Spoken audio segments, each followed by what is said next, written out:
Focus गरे त मल्टिप्लेक्सिङ भनेको के भन्दा एउटा टेक्निक हो जसले चाहिँ के हुन्छ simultaneous transmission of the multiple signal occurs single data link भनेको अर्थ के भन्दाखेरि यो एउटा टेक्निक हो यसले चाहिँ डेटालाई सिग्नललाई चाहिँ साइमल्टेनियसली ट्रान्समिसन गर्नको लागि त्यो पनि एउटा सिंगल डेटा लिंकमा कसरी ट्रान्समिट गर्न सकिन्छ भन्ने कुरा चाहिँ यसले हेर्ने भयो as a data and communication usage increase so does traffic हो यहाँ अर्को मैले अलिकति फिगरलाई हेरेँ त जस्तै यो यता मल्टिपल इनपुट लाइन छ एउटा मल्टिपल आउटपुट लाइन आएको छ तर जाँदाखेरि त एउटै बाटो भएर एउटै च्यानल थ्रु गएको छ जुन चाहिँ यो के भन्दा यो एउटा डेटा लिंक हो ठीक छ यो डेटा लिंक हो र यसमा चाहिँ अब हामीले के हेर्न सक्छौं भन्दाखेरि we can accommodate by increasing by the continuous and adding the individual link each other new channel is needed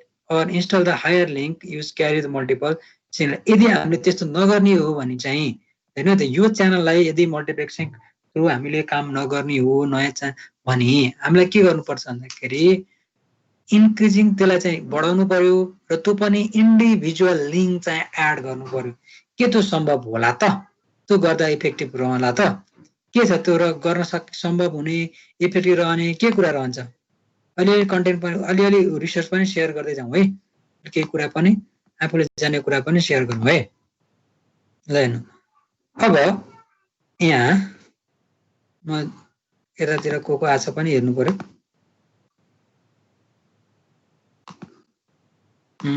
यसलाई यति गरे ल ठिक छ देखेला र अब in multiplexing system के हुन्छ n lines share the bandwidth of the one link number of n input ले चाहिँ एउटा लिंकमा शेयर गर्नेमा जस्तै फिगर 6.1 shows भनेको छ नि हैन त यहाँ के भन्छ भन्दाखेरि the basic format of the multiplexing system हो यो के हो एउटा बेसिक फर्मेट हो मल्टिप्लेक्सिङ सिस्टमको the lines the line of the left direct their transmission stream into the mux multiplexer line यो लेफ्टको जुन इनपुट छ यसले चाहिँ एउटा मक्स भन्ने एउटा जस्तै तपाई हामीले चाहिँ के हुन्छ भन्दाखेरि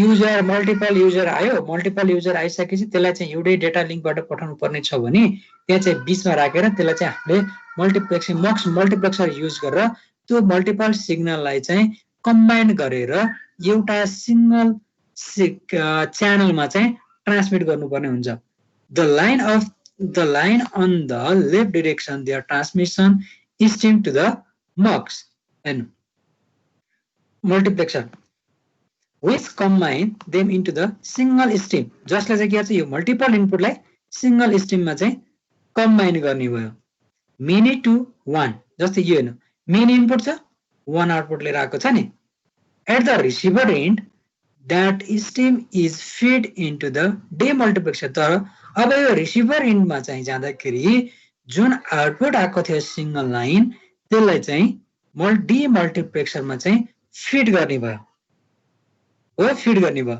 र which separate the stream back into it's component र डीमल्टिप्लेक्सन के भयो यो जुन सिंगल लाइनबाट आएको वान लिंकबाट डेटा लिंकबाट आएको जुन जति पनि च्यानल छ इन्फर्मेसनहरु छ जति पनि डेटाहरु छ त्यसलाई मल्टिप्लेक्सन थ्रु चाहिँ के गर्ने बेला सेपरेसन गर्ने भयो हो त्यो भनेको के भन्दाखेरि वन टु मेनी ल युजर इनपुट पोइन्टबाट सेन्टरको पोइन्टबाट हेर्दाखेरि राम्रो मेनी टु वन मेनी युजरले इनपुट दिन्थ्यो र वन आउटपुट आयो र डीमल्टिप्लेक्सन के भयो वन आउटपुटलाई के गर्ने भयो वन इनपुटलाई के गर्ने भयो मल्टिपल आउटपुटमा चाहिँ सेपरेसन गर्ने भयो त्यो वन इनपुट भनेको कहाँको मक्सको मल्टिप्लेक्सिङको जहाँ चाहिँ के आएको थियो multiple line of signal input डेटाहरु चाहिँ सिग्नलहरु आएको थियो and directs them to their corresponding line र त्यसपछि के गर्छ ल हैन त यो जस्तै यो यान भन्ने इनपुटले यो च्यानलमा भोइस डेटा भिडियो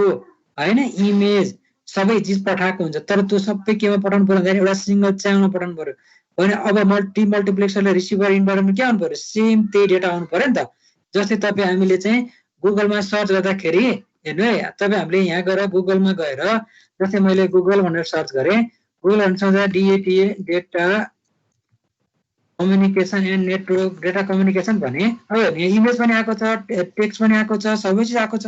त्यो के छ भन्दाखेरि एउटा सिग्नल च्यानल सिंगल च्यानलमा चाहिँ यो ट्रान्समिट भएर चाहिँ आएको भेटिनु भयो। which separates the stream back into the component transmission one to many. र अर्को हैन, in the figure the word link refers to the physical path. हैन, यो जुन लिंक छ यो चाहिँ के हो, एउटा फिजिकल पाथलाई चाहिँ रिफर गर्ने भयो। The word channel refers to the portion of the link that carries a transmission between given pair line. One link can have the n number of channel. एउटा लिंकको n नम्बर अफ च्यानल चाहिँ हामीले यहाँ चाहिँ देख्न सक्ने भयो। अब यसको लागि मल्टिप्लेक्सिङ भने किन चाहियो भन्दाखेरि मल्टिप्लेक्सिङ किन चाहियो भन्ने कुरा तपाईलाई कसरी सोधिहाल्यो भने के भन्नुहुन्छ ल भन्नु त, सिंगल लाइन डेफिनेसनमा चाहिँ व्हाई वी नीड मल्टिप्लेक्सिङ। धेरै इनपुटको लागि धेरै फिजिकल लिंक चाहिन्छ, त्यो फिजिकल लिंकलाई चाहिँ एउटैमा मर्ज गरेर अनि पाथबाट पठाउनलाई। ओ यसमा चाहिँ के भन्नु पर्यो भन्दाखेरि नि simultaneous transmission of multiple signals across a single data link भन्नु पर्यो है। मल्टिपल सिग्नलहरु आएको हुन्छ हैन, त्यसलाई चाहिँ ट्रान्समिट गर्नुपर्ने भयो एकै पटकमा हैन। त्यो गर्दाखेरि हामीले के गर्नुपर्ने भयो, अब सिंगल डेटा लिंकमा पठाउन लागि त्यसलाई के गर्नु पर्यो, मल्टिप्लेक्सिङ गर्नुपर्ने हो। यो मल्टिप्लेक्सिङ भने के भन्दाखेरि तपाईले बन्डल गर्दिने के। जस्तै तपाईलाई चाहिँ के भयो भन्दाखेरि काठमाडौँदेखि बुटोलसम्म केही सामान पठाउनु पर्ने भयो। ल मानौँ तपाईलाई के गर्नु पर्यो, एउटा कार्टुनमा तपाईले सामान पठाउनु पर्यो, तर एउटा कार्टुनमा मात्रै पठाउनु पर्यो। त्यो कार्टुनमा तपाईले चाउचाउ राख्न सक्नुभयो, बिस्कुट राख्न सक्नुभयो हो, अनि त्यसपछि अरू कपडा राख्न सक्ने हुनुभयो, डिभाइस राख्न सक्ने हुनुभयो। अब त्यसलाई त बन्डल गर्नु भयो नि त। बन्डल गरेपछि अब त्यो एउटा पर्टिकुलर च्यानल मानौँ बस, एउटा वस्तु लिएर जाने भयो नि, तपाईले त्यो कार्टुनमा चाहिँ मल्टिपल आइटमहरु राख्नुभएको थियो र त्यसलाई चाहिँ ट्रान्समिट गर्नुभयो एउटा सिंगल बसमा। जस्तै अब कुनै काठमाडौँदेखि बुटोलसँग जाने बसमा, र त्यो काठमाडौँदेखि बुटोलसँग जाने बसको चाहिँ एउटा लिंक च्यानल भयो, र उता रिसिभर इन्डले गरेर के हुन्छ, त्यो तपाईको कार्टुन खोलेर चाहिँ त्यहाँ भएको मल्टिपल च्यानलहरु चाहिँ एक्सेस गर्न पाउने भयो नि त। यो चाहिँ एकदम के भन्दाखेरि लेमनको भाषाले हेर्दाखेरि, लाटो भाषाले हामीले बुझ्दाखेरि हैन, यहाँ चाहिँ एकै पटकमा तपाईलाई सबै चिज पठाउनु पर्यो भने यो तरिकाले हामीले मल्टिप्लेक्सिङ गर्नुपर्ने देखियो। यसको लागि अब मल्टिप्लेक्सिङ गर्न हामीलाई चाहिँ चाहिने कम्पोनेन्टहरु के रहेछ भन्दाखेरि मल्टिपल इनपुट चाहिँदो रहेछ। त्यो पनि मल्टिपल इनपुटलाई चाहिँ मक्स गर्दै मल्टिप्लेक्सर थ्रु चाहिँ त्यसलाई कम्बाइन गर्दो रहेछ, जुन चाहिँ त्यो मल्टिपल इनपुटलाई चाहिँ एउटा आउटपुटको रूपमा कम्बाइन गर्न हामीले मक्स युज गर्नुपर्ने रहेछ। र त्यसलाई फेरि रिसिभर इन्डमा गएर के हो त यो कस्तो छ त भनेर जस्ताको तस्तै हेर्नको लागि फेरि त्यो सिंगल जुन आउटपुट चाहिँ मक्स हो, त्यो सिंगल आउटपुट मक्स हो भनेको उता रिसिभर इन्डमा जाँदाखेरि डिमल्टिप्लेक्सन त्यो सिंगल इनपुट हुँदो रहेछ। त्यसलाई चाहिँ सेपरेसन गरेर हेर्दाखेरि के आउँदो रहेछ भन्दाखेरि मल्टिपल आउटपुट आउँदो रहेछ। र हेर्नु त्यो तपाईले दिएको मल्टिपल इनपुट र मल्टिपल आउटपुट एकदम कम्प्याटेबल भयो भने त्यहाँ कुनै पनि डेटाहरु लस भयो भन्ने कुरा हामीले एज्युम गर्न सक्दैनौँ। यदि त्यहाँ चाहिँ डिफरेन्स आयो, तपाईले दिएको इनपुट एउटा वहाँ जाँदाखेरि अर्को इनपुट आउटपुट आयो भने चाहिँ त्यहाँ चाहिँ कुनै डेटा चाहिँ लस भएको छ, सिग्नल चाहिँ लस भएको छ भन्ने कुरा चाहिँ हामीले एज्युम गर्न सकिनु पर्यो। यसको लागि हामीसँग चाहिने मेन भनेको मल्टिप्लेक्सिङको लागि हामीसँग चाहिने भनेको मक्स चाहियो, च्यानल चाहियो र डिमक्स चाहियो है। यति भयो नि हामीले मल्टिप्लेक्सिङ टेक्निकलाई चाहिँ युज गर्न सकिनु भयो। र यसका लागि नि अब विभिन्न किसिमका टेक्निकहरु छन्। हेर्नु यहाँ चाहिँ के हुन्छ भने तीनवटा टाइपको टेक्निक छ। एउटा चाहिँ तीनवटा टाइपको भन्दा पनि ल हेर्नु है त, यहाँ चाहिँ हामीसँग चाहिँ यो मल्टिप्लेक्सिङ गर्ने there are the basic multiplexing technique, frequency division multiplexing FDM भन्छ, वेभ डिभिजन मल्टिप्लेक्सिङ डब्ल्यूडीएम भन्छ, and time division multiplexing TDM भन्छ है। The first two techniques are design the analog. हेर्नु यो दुईवटा डिजाइन टेक्निक केमा छ, के को बेसमा छ भन्दाखेरि एनालग को बेसमा है। The first two are technique design for the analogue signal and third for the digital signal. तपाईँ हाम्रो डेटा त एनालग पनि जान्छ डिजिटल पनि जान्छ, यसलाई छुट्टै छुट्टै तरिकाले कम्बाइन गर्नु पर्यो। के सबै अब एनालगको टेक्निक पनि त्यही, डिजिटलको टेक्निक पनि त्यही रहला त, रहँदैन नि त। त्यसले गर्दा हामीसँग मल्टिप्लेक्सिङ भित्र एउटा फ्रिक्वेन्सी डिभिजन मल्टिप्लेक्सिङ जुन एनालगको बेसमा रहने भयो, वेभ डिभिजन मल्टिप्लेक्सिङ जुन एनालगको बेसमा रहने भयो, टाइम डिभिजन मल्टिप्लिकेसन जुन चाहिँ डिजिटल हुने भयो। फ्रिक्वेन्सी भनेको त हाम्रो कन्टिन्युअस हो। वेभलेन्थ हाम्रो के हुन्छ, जुन हाम्रो एउटा पेजदेखि अर्को पेजसम्म हामीलाई हेर्न सक्योदैन। अर्को although the some textbook consider carrier division multiple access CDMA हो, and fourth multiplication technique CMDMA पनि हामी एकछिनमा डिस्कस गर्छौँ है। अब म तपाईँलाई कहाँनिर लिएर गएँ भन्दाखेरि हेर्नु है, एम्प्लिट्युड फ्रिक्वेन्सी अहिले फेज मैले चाहिँ यो पार्टमा लिएर गएको छु है, यो FDMA CDMA मा मल्टिप्लेक्सिङमा लिएर गएको छु, मोडुलेसनमा लिएर छैन। अहिले हेर्नु अब फ्रिक्वेन्सी डिभिजन मल्टिप्लेक्सिङ के त भन्दाखेरि frequency division multiplexing is an analog technique that can be applied when the bandwidth of the link is greater than the combined bandwidth of the signals to be transmitted. ल यसलाई चाहिँ छोटो भाषामा भन्नु त के भन्नुभयो, यति मैले हाइलाइट गरेकोलाई भन्दाखेरि के बुझ्यो? सिम्पल भाषामा भन्दाखेरि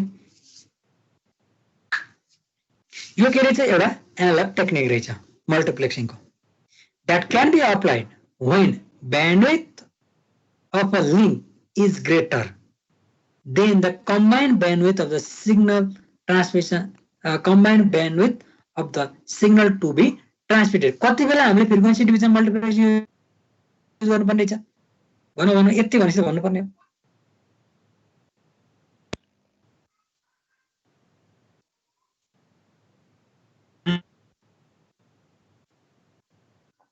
कति बेला भन्दाखेरि ब्यान्डविथ लिङ्क चाहिँ greater than the combined bandwidth के, जस्तै तपाईँले यहाँ कम्बाइन गर्नुपर्ने ब्यान्डविथ छ नि, जस्तै हामीले पढ्यो नि हो लास्ट टाइम हामीले चाहिँ क्यारी सिग्नल पढ्यो, एम्प्लिट्युड पढ्यो कि पढिएन, बिर्सेछ सबै बिर्सेछ है। जति बेला bandwidth when the bandwidth of the लिङ्कको bandwidth is greater than combined bandwidth, तपाईँले कम्बाइन गर्न खोजेको ब्यान्डविथ is link को bandwidth greater than combined bandwidth of the signal is transmitted. तपाईको यो जुन लाइन को लिंक को bandwidth भनेछ नि, लिंक भनेर हामी अहिले कसलाई भनेथ्यौं, लिंक भने पाथ, लिंक भन पाथलाई भनेछ हो। हेर्नु bandwidth of the path हो, पाथ को bandwidth greater than the combined bandwidth of the signal भनेको तपाईको यो सिग्नल हो, ग्रेटर भयो भने हामीले के गर्नुपर्ने हो, frequency division multiplexing FDM। In FDM, signals generated by each sending device modulate different carrier frequency. प्रत्येक डिभाइसले त आफ्नो सिग्नल जेनेरेट गर्छ, जहाँ चाहिँ के हुन्छ डिफरेन्ट करियर फ्रिक्वेन्सी पनि के गरेको हुन्छ त कम्बाइन गरेको हुन्छ, मोडुलेट गरेको हुन्छ। These modulation signals are then combined into single composite signal that can be transferred by the link, जुन चाहिँ एउटा link through. Carrier frequency are separated by sufficient bandwidth to accommodate the modulated signal. This bandwidth range are the channel through which the various signal travels. Channel can be separated by the steps of the unused bandwidth. Guard band भन्छ है, to prevent the signal from overlapping. In addition, carrier frequency must not interface with the original data भन्ने हेर्नु। यहाँ यसलाई अलिकति यो पार्टलाई चाहिँ हामीले फोकस गर्दाखेरि एकैछिन है त तल गएछ। अब यसलाई हामीले अब यो फिगरको बेसमा हेर्नु है त। When we consider FDMA to be analog multiplexing technique, however, this does not mean that FDMA cannot be used as combined source in digital signal. Or digital signal can be converted to a analog signal. जुन digital सिग्नललाई फेरि analogue सिग्नलमा convert गर्नु पर्यो, त्यो पनि फेरि मल्टिप्लेक्सिङ use गर्नु पर्यो, त्यहाँपछि फेरि हामीले फ्रिक्वेन्सी डिभिजन मल्टिप्लेक्सिङ युज गर्नु पर्यो। भनेपछि channel can be separated the step of unused bandwidth, जहाँ चाहिँ हामीले चाहिँ च्यानललाई चाहिँ अनयुज ब्यान्डविथलाई सेपरेट गर्ने कुरा।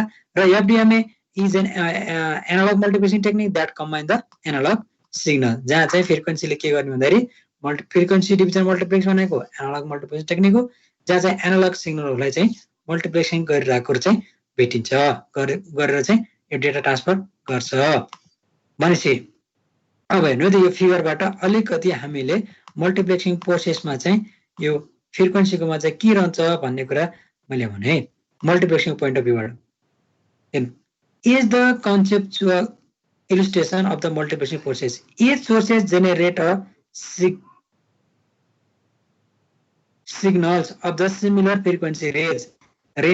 सबै डिभाइसले सबै सोर्सले चाहिँ एउटै किसिमको रेन्जमा सिग्नल जेनेरेट गरिरहेको हुन्छ इनसाइड द मल्टिप्लेक्सर.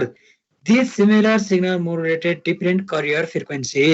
हेर्नु यहाँ युएसले पनि एउटै किसिमको गरिरहेको हुन्छ सबैले चाहिँ एउटै सेम मोडुलेसनको सेम करियर सिग्नल चाहिँ हामीले के भन्दाखेरि जेनेरेट गरिरहेको हुन्छ.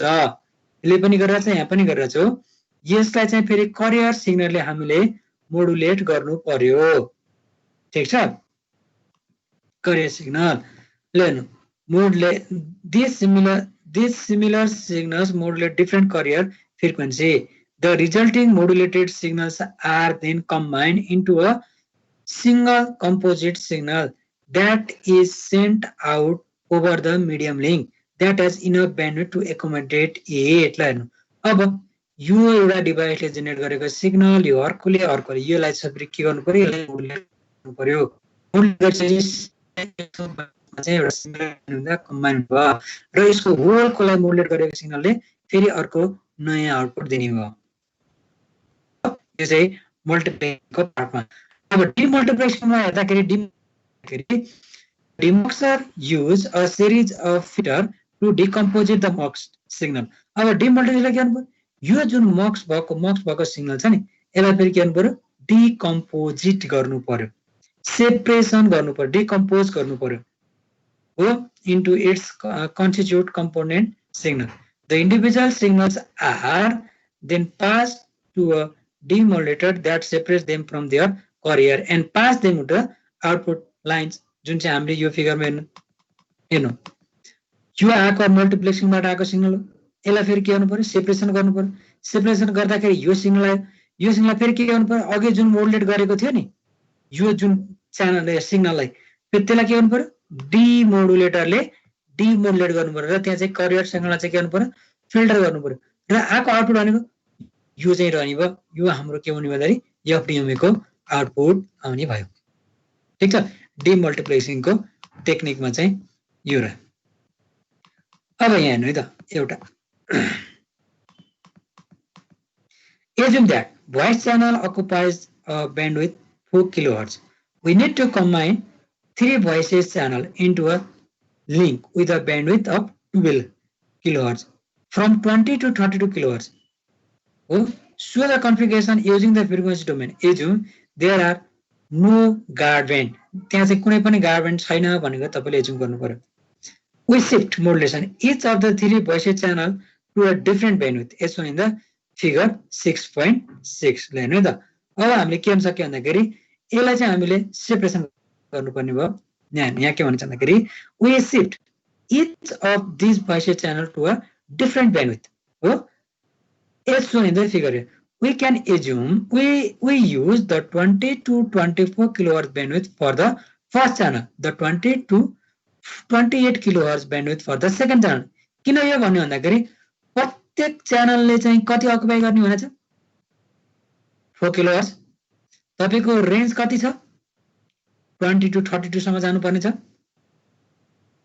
हो भन्छ. अब एउटा सुरुको इनपुटले सुरुको यो जुन डिभाइस छ यसले कति लिने भयो 0 देखि पो भनेको 20 देखि पो ठीक छ 22 पो र अर्कोले के गर्यो फेरि 4 किलोहर्ट्ज हामीले कम्बाइन गर्दै छौं फेरि 24 देखि 28 फेरि अर्कोलाई कति हामीसँग तीनवटा च्यानल छ नि त्यसले 28 टु 32 हेर्नु यहाँ हामीलाई के दिएको छ रेन्ज भन्दाखेरि 20 टु 30 दिएको छ र यहाँ चाहिँ दिस 3 भोइस च्यानल भनिन्छ लिंक विथ द 12 किलोहर्ट्ज को ब्यान्डविड्थमा चाहिँ जानुपर्ने भनेको छ. यो गर्दा 20 टु 32 भनेको 12 किलोहर्ट्ज को ब्यान्डविड्थ लिंक बिट्विन त्यतिमा लिंक गर्नु पर्यो र प्रत्येक च्यानललाई चाहिँ 4 किलोहर्ट्ज चाहिँ सेपरेसन गरेको छ जसले गर्दा अब तपाईको आउटपुट के आउनुभयो 20 टु 30 सम्म. यो अघिल्लो भनेको चाहिँ मोडुलेटर 1 को लागि यो सेकेन्ड लागि यो थर्ड को लागि. अब यो चाहिँ के गर्नु हायर ब्यान्डविड्थ लिंकमा चाहिँ ट्रान्समिट हुने भयो है. यो अब डिमल्टिप्लेक्सिङ पर्न जाँदाखेरि हेर्नु त अहिले जुन पोजिसनमा छ नि त्यही पोजिसनमा आयो हो। यो 20 अगाडि आयो, त्यसपछि 20 मा आयो, 32 चाहिँ नेक्स्टमा आयो। For the second channel and the 2832 bandwidth for this third one, then we can combine them soon in the figure. त्यसपछि हामीले यसलाई कम्बाइन गरियो। At the receiver, each channel receive the entire signal using the filter to separate out its own signal. र फेरि एउटा के गर्नु पर्यो, सेपरेट आउट गर्नु पर्यो। The first channel uses the filter that passes the frequency between the 20 to 24.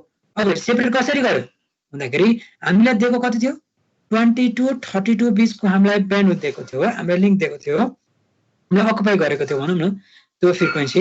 भनेपछि अब यसले के भन्नु, सेपरेसन गर्ने बेलामा 20 to 48 एउटा सेपरेसन गरे and filter out any other frequency and the second channel uses the filter हो।